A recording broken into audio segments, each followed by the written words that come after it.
सुप्रभात। प्रस्तुत पाठ 15 अनमोल भेंट के इस दोहराने के कार्य के लिए आप सभी का स्वागत है। इस पाठ में हम लोग अनमोल भेंट के विषय में पढ़ेंगे।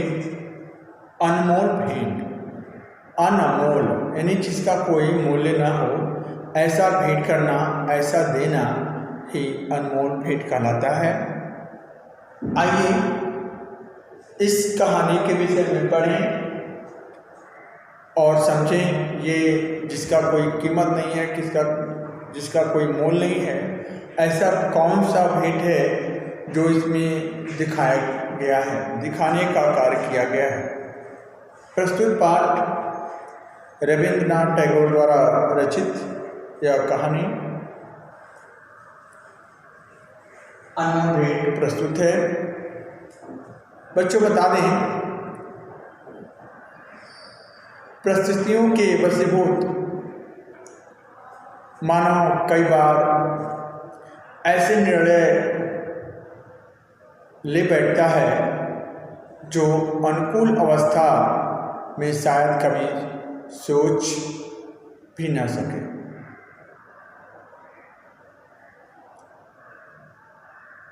ऐसी ही यह कहानी मानव के महत्व, त्याग, दया, औदार्य आदि गुणों को सम्मिश्रण है, जो इस कहानी में प्रस्तुत है। आइए इस कहानी के विषय में जानें। रायचरण 12 वर्ष की आयु से ही वह बच्चा खिलाने के कार्य करते हुए नौकर के रूप में रहा करता था।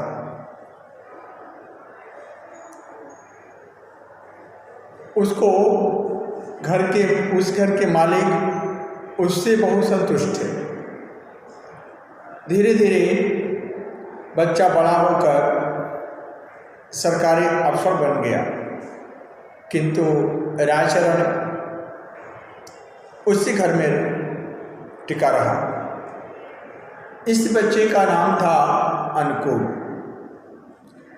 अनुकूल बाबू वकालत पास कर वकील बनकर खूब नाम कमाया। उनकी शादी हुई, उनके बच्चे हुए और उस बच्चे का देख रेख रायचरण को ही सौंपा गया। वह दिन भर बच्चे के साथ लगा रहता था। बच्चा भी उससे बहुत हिलमिल गया था। दोनों आपस में बहुत अच्छे से रहते थे। दिन बड़े आराम से कट रहे थे, किंतु अनुकूल बाबू का बदली हो गया, यानी उनका ट्रांसफ़र हो गया।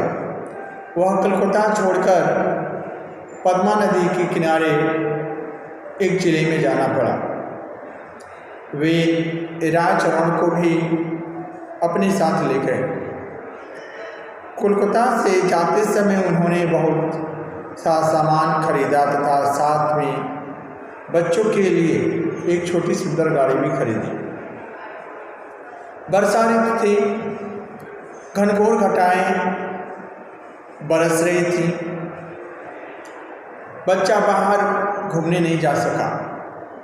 संध्या का समय था। बच्चा बाहर जाने के लिए आग्रह कर रहा था।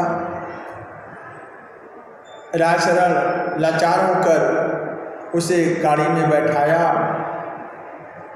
और उसे बाहर ले गया। घर नदी के किनारे बना हुआ था। बहुत सावधानी से राजचरण गाड़ी चला रहा था। अचानक फूलों की गुच्छा देखकर बच्चा फूलों के लिए मचलने लगा।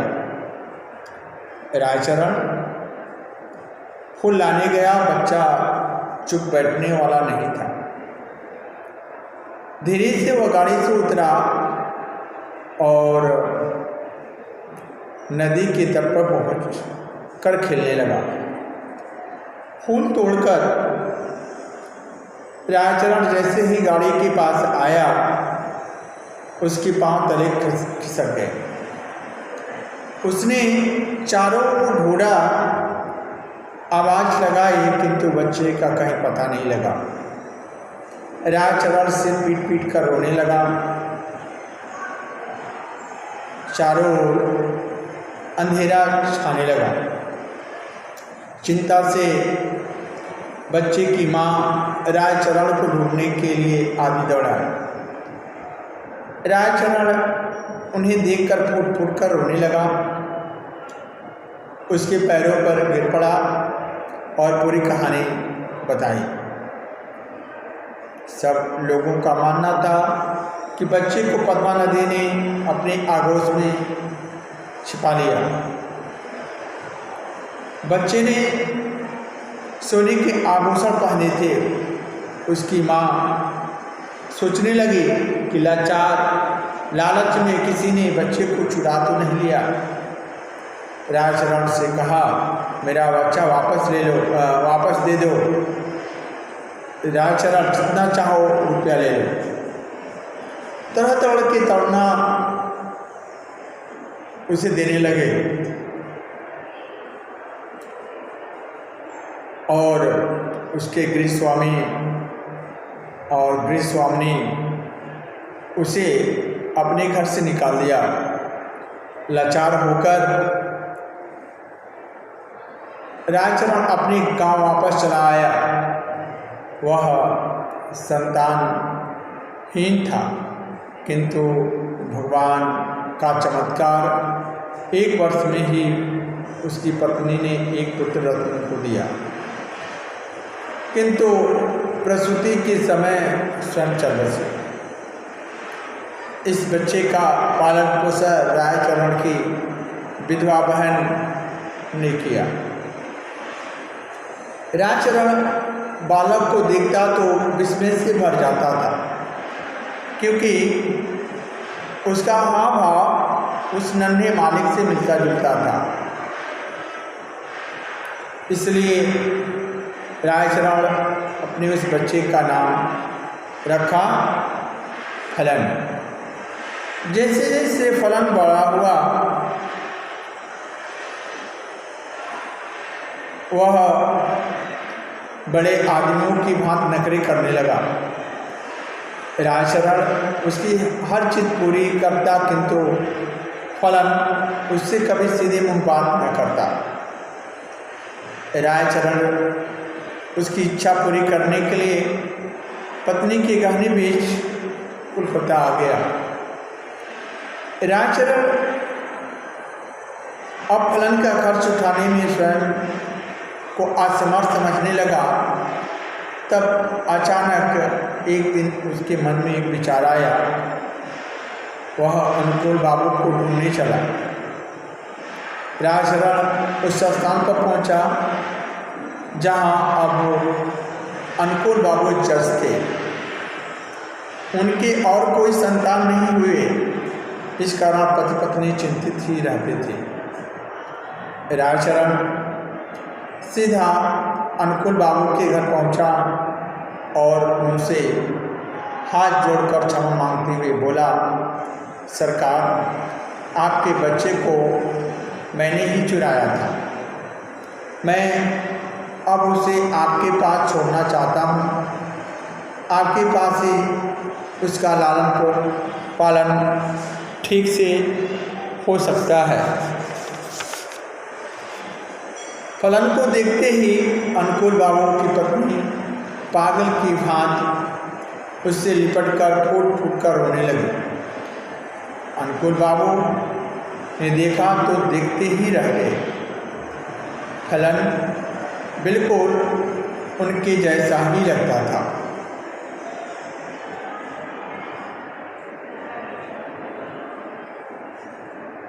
राजचरण जैसे ही यह बात उनको बताया तो वह राजचरण की बातों को सुनकर गणेश स्वामी ने बताए कि ठीक है, लेकिन तुम अब यहाँ नहीं रह सकते। राजचरण ने बहुत हाथ छोड़ा, लेकिन वो लोग नहीं माने और उसे वहाँ नहीं रहने दिए। फलन ने भी कहा, पिताजी ऐसा करें, आप इसे साथ न रखें तो इसकी पेंशन कर दें, गुजारे लायक बहुत होगा। राजचरण के कानों में जैसे ही बात पहुंची उसे बहुत दुख हुआ और वह सीधे उस कोठी से बाहर निकल आया।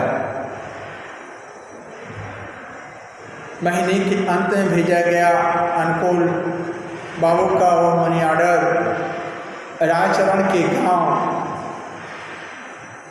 से वापस आ गया,